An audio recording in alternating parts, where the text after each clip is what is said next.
Cameras ready? Yeah. Are we ready to go? Yes. Thanks, gentlemen. Commissioner.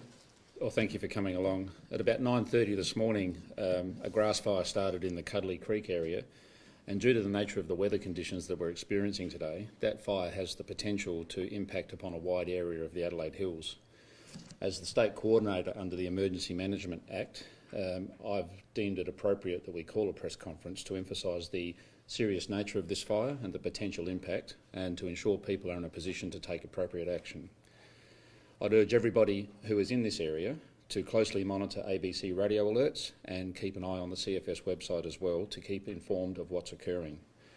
There is another fire that is being taken very seriously in the Angle Vale area, and it's heading towards Hillier, and we'd encourage people in that district to also pay attention to emergency alerts and the CFS website and listen to ABC radio. If you have a bushfire plan, we are encouraging you to enact that now and take the necessary actions, but in doing so, we would also warn people to be mindful of the severe weather conditions and the current heat wave that we're experiencing and take that into account. I'd like to hand over to the CFS Chief now, Mark Jones, who will give some further detail on the current situation with the fires. Between 8 o'clock and 12 o'clock this morning, the Country Fire Service received calls to 28 significant fires. 2 fires continue to give us concern, as the Commissioner's just indicated. One is the Angle Vale fire and the other is the Cudlee Creek fire. 6 of the state's weather districts remain in catastrophic fire danger rating through this afternoon. The remainder are in severe or extreme, creating an emergency across the state. A dry lightning storm is expected ahead of the change in late afternoon, which gives the further potential for numerous spontaneous fires to commence. Aerial resources have been tasked from New South Wales and Victoria to support those we already have in state, and approximately 500 firefighters are in the field firefighting at this time. The Cudlee Creek fire is burning in terrain in which it's particularly difficult to firefight, and in the current conditions is unlikely to be controlled rapidly. The Angle Vale fire is a grass fire, moving quickly, and early reports are properties may have been impacted. On the Cudlee Creek fire, there are reports that spot fires are starting to affect near the vicinity of Lobethal, and our crews will work over the next few hours to try to create a defensive fire line on the western side of Lobethal. I would echo the Commissioner's words: remain alert and vigilant, listen to ABC radio, go to the Country Fire Service website, and if you haven't already, download the Alert SA app. People in the Lobethal and Mount Torrens area are encouraged to be particularly vigilant this afternoon. Thank you.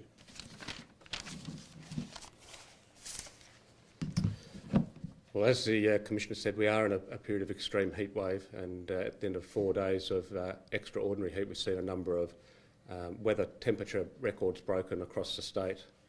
We currently have 10 weather districts under extreme heat wave conditions and 5 under severe heat wave conditions, and understandably there's been a number of human and environmental and infrastructure impacts associated with these conditions.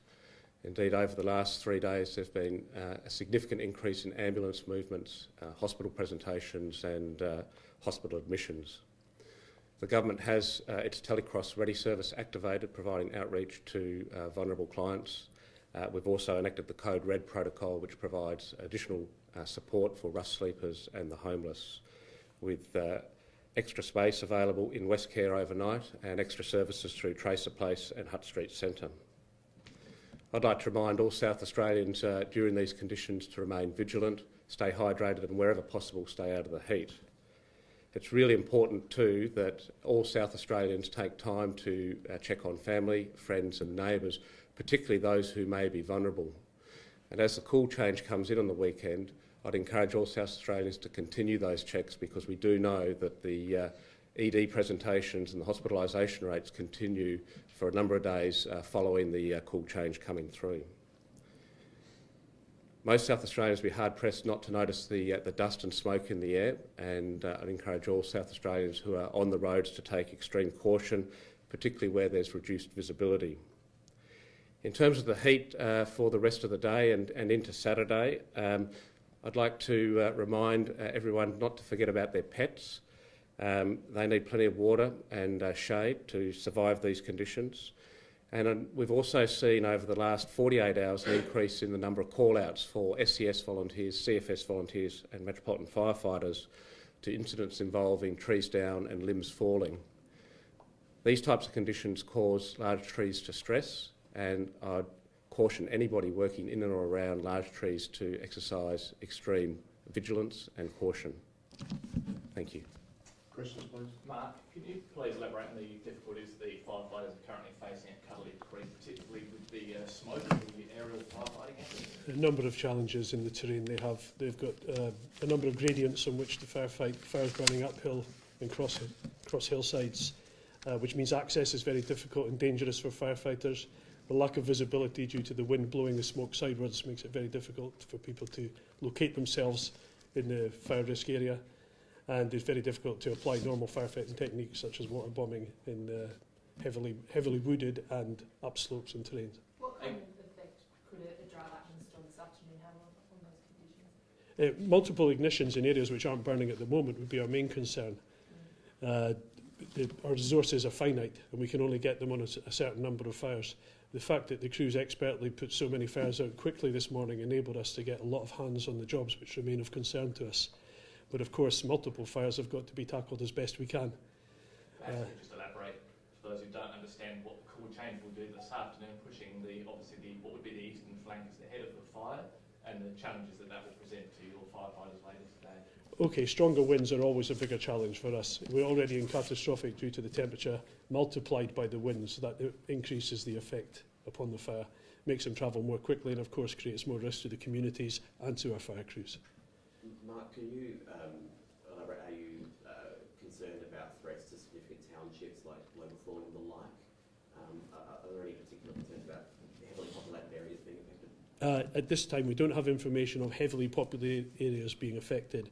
However, people who live in that area need to remain alert because the fire is burning in that vicinity and is not yet under control. Can you tell us a bit more about the resources coming in from Victoria and New South Wales?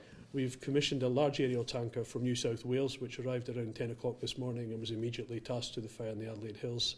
The further one was requested from Victoria a couple of hours ago,